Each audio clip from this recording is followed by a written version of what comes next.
Hello students, automobile component and system ડિઝાઇનના અંદર chapter number 3 design of spur gear આપણે discuss કરી રહ્યા હતા. તો આજે આપણે ઇફેક્ટિવ લોડ અને ડાયનામિક લોડ વિશે જોઈશું. જો તમે આની પહેલાંના 2 વિડીયો ના જોયેલા હોય તો આઈ બટન ઉપર હું લિંક મૂકી દઈશ, તમે એમાંથી જોઈ શકો છો. તો ચાલો શરૂ કરીએ. સૌથી પહેલાં effective load on spur gear. Okay, તો ઇફેક્ટિવ લોડ કોને કહેવાય? તો જે આપણો જે ગિયર ટૂથ હોય એના ઉપર મેક્સિમમ ટેન્જન્શિયલ ફોર્સ લાગતો હોય તો એને કહેવામાં આવે ઇફેક્ટિવ લોડ. તો ટેન્જન્શિયલ ફોર્સ કયો હતો? જે થિયરીમાં આપણે ડિરાઈવ કરીએ છીએ કે theoretical force, tangential force FT is equal to P by V.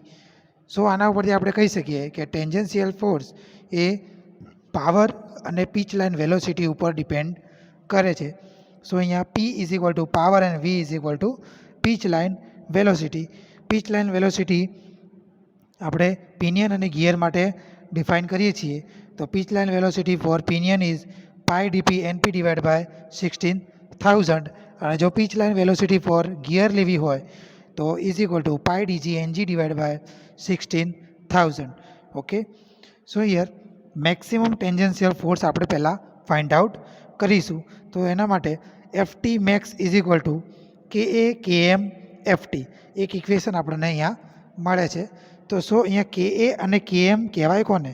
તો કે એને આપણે કહીશું એપ્લિકેશન ફેક્ટર અને કે એમને કહીશું લોડ ડિસ્ટ્રીબ્યુશન ફેક્ટર. તો આ વેલ્યુ આપણને કેમ ડિસ્કસ કરવામાં આવે? તો આપણે જોઈએ કે ટેન્જન્શિયલ ફોર્સનું ફ્લક્ચ્યુએશન અને જે આપણો જે લોડનું જે ડિસ્ટ્રીબ્યુશન હતું એ નોન યુનિફોર્મ હતું ફેસ વિડ્થ ઉપર, એના લીધે એપ્લિકેશન ફેક્ટર કે અને લોડ ડિસ્ટ્રીબ્યુશન ફેક્ટર કે એમને આપણે અહીંયા સ્ટડી કરીશું. તો અહીંયા અગાઉ આપણે જોઈ ગયા કે FT is equal to P by V. તો અહીંયા FT is equal to P by V મૂકી દઈએ તો FT max is equal to કે એ કે એમ પી બાય વી આપણને ઇક્વેશન મળશે. તો હવે આપણે ડાયનામિક લોડનું એસ્ટિમેશન કરીશું. તો ડાયનામિક લોડનું એસ્ટિમેશન બાય વેલોસિટી ફેક્ટર ઉપરથી આપણે અહીંયા ડિસ્કસ કરીશું. તો અહીંયા વેલોસિટી ફેક્ટર ઉપર આપણે અહીંયા ડિસ્કસ કરતા હોય ત્યારે કે જે એફટી મેક્સ મળ્યો હોય બરાબર, એને આપણે કેવી વડે મલ્ટીપ્લાય કરવું પડશે. કે જે એફટી મેક્સની જે વેલ્યુ મળી હોય એને આપણે કેવી એટલે વેલોસિટી ફેક્ટર વડે આપણે શું કરીએ છીએ? એને ભાગીએ છીએ એટલે મલ્ટીપ્લાય કરીએ છીએ, ત્યારે આપણને શું મળે છે? એક ડાયનામિક લોડ મળે છે. ઓકે, તો અહીંયા એફટી મેક્સ ડિવાઇડ બાય કેવી કરીશું એટલે આપણે શું મળશે? Effective load. સો અહીંયા એફટી મેક્સની જે વેલ્યુ હોય એ પુટ કરીએ તો કે એ કે એમ એફટી ડિવાઇડ બાય કેવી અહીંયા આપણને મળશે.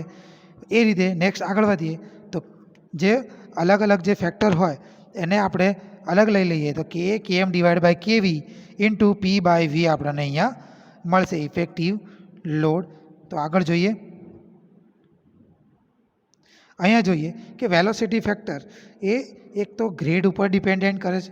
વેલોસિટી ફેક્ટર એક તો મટીરિયલનો જે ગ્રેડ હોય આઈએસ ગ્રેડ એના ઉપર ડિપેન્ડ કરે છે. પીચ લાઇન વેલોસિટી હોય બરાબર એના ઉપર ડિપેન્ડ કરે છે. એટલે કે ડિફરન્ટ ગ્રેડ ઉપર અહીંયા આપણે જોઈ શકીએ છીએ કે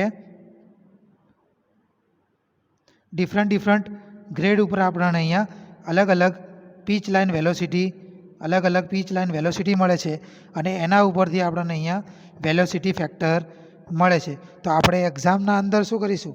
તો એક્ઝામ્પલના અંદર ડાયરેક્ટલી આપણને વેલોસિટી ફેક્ટર કેવીની વેલ્યુ આપેલી હોય છે.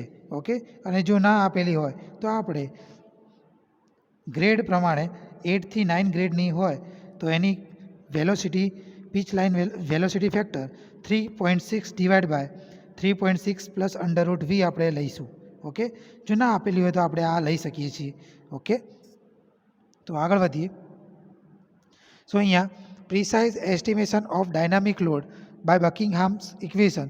તો બકિંગહામે એક ઇક્વેશન આપ્યું હતું ડાયનામિક લોડ ફાઇન્ડ આઉટ કરવા માટે. FD is equal to 21V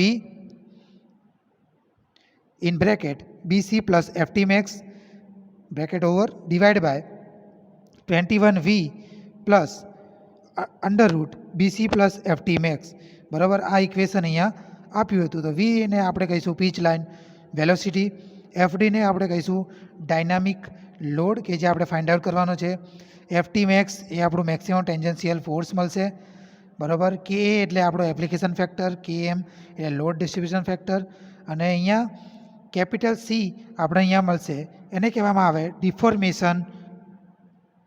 deformation factor અથવા તો ડાયનામિક ફેક્ટર, ડિફોર્મેશન ફેક્ટર અથવા તો ડાયનામિક ફેક્ટર આપણને અહીંયા મળશે.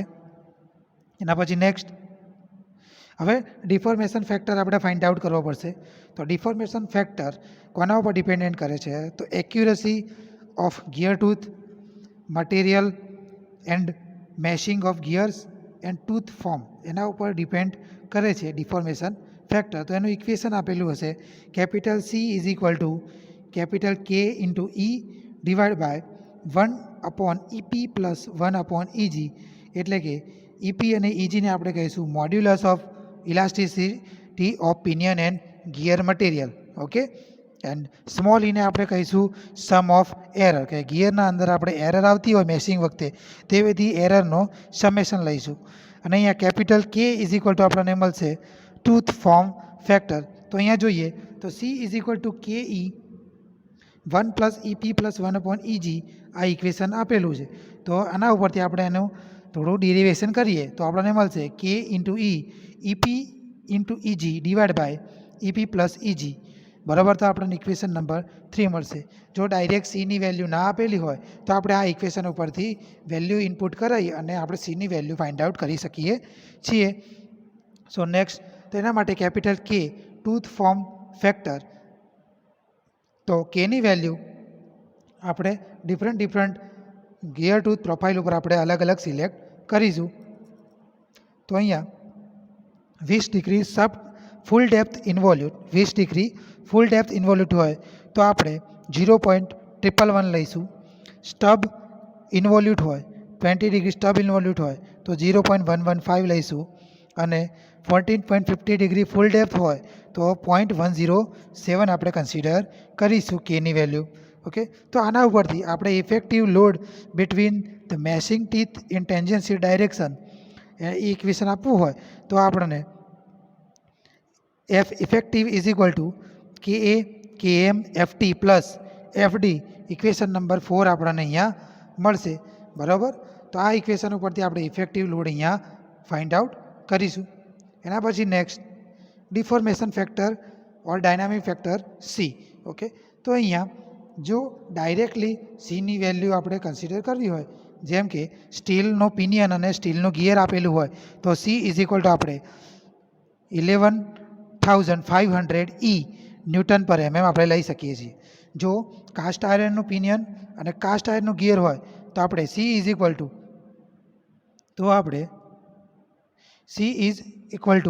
8900 E આપણે કન્સિડર કરીશું. અને જો સ્ટીલનો પિનિયન અને કાસ્ટ આયર્નનો ગિયર આપેલો હોય તો C is equal to 10,000 into E આપણે લઈશું, ઓકે. ન્યૂટન પર mm આપણને વેલ્યુ મળશે. હવે એના પછી next, pitch error. Pitch error કોને કહેવાય? તો sum of the pitch errors between the two meshing teeth, okay. એટલે બંને મેશિંગ, જ્યારે બંને પિનિયન અને ગિયર મેશિંગમાં થતા હશે ત્યારે બંનેની જે એરર હશે પીચ એરર એ બંનેનો સરવાળો. તો જો અહીંયા E is equal two EP plus EG આપણને અહીંયા મળશે, ઓકે.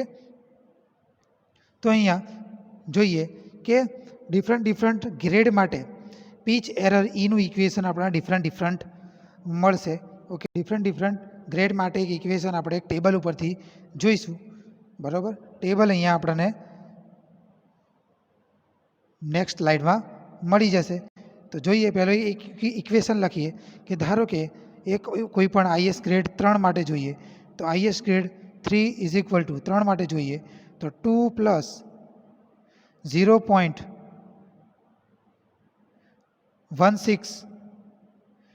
Into 5P, okay. તો આ રીતે આપણને આવા ઇક્વેશન અહીંયા આપેલા હશે. તો અહીંયા 5Pની વેલ્યુ આપણે ફાઇન્ડ આઉટ કરવી પડશે. તો 5P is equal two m plus 0.25 into √D, okay, તો અહીંયા ડીની જે વેલ્યુ આપણે લઈએ કે પીચ સર્કલ ડાયામીટર, એ વેલ્યુ આપણે અહીંયા મૂકીશું અને મોડ્યુલની વેલ્યુ આપણે મૂકીશું. તો આપણને શું મળશે? 5Pની વેલ્યુ મળશે. અને 5Pની વેલ્યુ આપણે આ ગ્રેડવાળા ઇક્વેશનમાં મૂકો તો આપણને શું મળશે? એનો પર્ટિક્યુલર ગ્રેડ આપણને મળી જશે. ઓકે, નેક્સ્ટ, તો હવે સેફ્ટી ઓફ ગિયર પેર માટે જોઈએ. સેફ્ટી ઓફ ગિયર પેર માટે તો સેફ્ટી અગેન્સ્ટ બેન્ડિંગ ફેલિયર, એટલે કે બેન્ડિંગના અંદર ફેલિયર થતું હોય તો એનું સેફ્ટી આપણે કઈ રીતે કરીશું? તો હંમેશા અહીંયા બેન્ડિંગ ફેલિયરમાં ટૂથને બ્રેકેજ એટલે અવોઇડ કરવું હોય તો આપણું જે બીમ સ્ટ્રેન્થ હતી, બરાબર, એ ગ્રેટર દેન હોવી જોઈએ effective load. Okay, beam strength is greater than effective load હોવી જોઈએ, તો જ આપણું ગિયર હશે એ બેન્ડિંગ ફેલિયરના અંદર શું થશે? અવોઇડ કરશે. ઓકે, તો હવે ફેક્ટર ઓફ સેફ્ટી શોધવી હોય તો અહીંયા ગ્રેટર દેનની કાઢી દઈએ અને NF મૂકી દઈશું, બરાબર. NF વડે આપણે મલ્ટીપ્લાય કરીશું એટલે FB is equal to NF into F effective load મળશે. તો આના ઉપરથી આપણે factor of safety NF is equal to FB divide by F effective load, એટલે ફેક્ટર ઓફ સેફ્ટી આપણે અહીંયા ફાઇન્ડ આઉટ કરીશું, બરાબર, બેન્ડિંગ ફેલિયરના અંદર. એ રીતે આપણે વિયર ફેલિયરના અંદર પણ જો વિયર ફેલિયરને અવોઇડ કરવું હોય તો FW is greater than F effective load હોવું જોઈએ. તો એના માટે ફેક્ટર ઓફ સેફ્ટી લઈએ તો FW is equal to NF into F effective. Okay, so અહીંયા NF is equal to FW divide by F effective આપણને મળશે. એટલે આપણે કે વિયર ફેલિયરના અંદર આપણે factor of safety find out કરી શકીએ છીએ. અને જો ફેક્ટર ઓફ સેફ્ટી ના આપેલી હોય, એટલે ના આપેલી હોય તો આપણે 1.5થી 2 વચ્ચે આપણે સિલેક્ટ કરી શકીએ છીએ. અને જો કોઈ એવી ક્રિટિકલ એપ્લિકેશન હોય તો એના અંદર આપણે ફેક્ટર ઓફ સેફ્ટી તરીકે 3ને પણ આપણે લઈ શકીએ છીએ. સો અહીંયા આપણે સ્પર ગિયરની કમ્પ્લીટ ડિઝાઇન આપણે અહીંયા પૂરી કરીએ છીએ.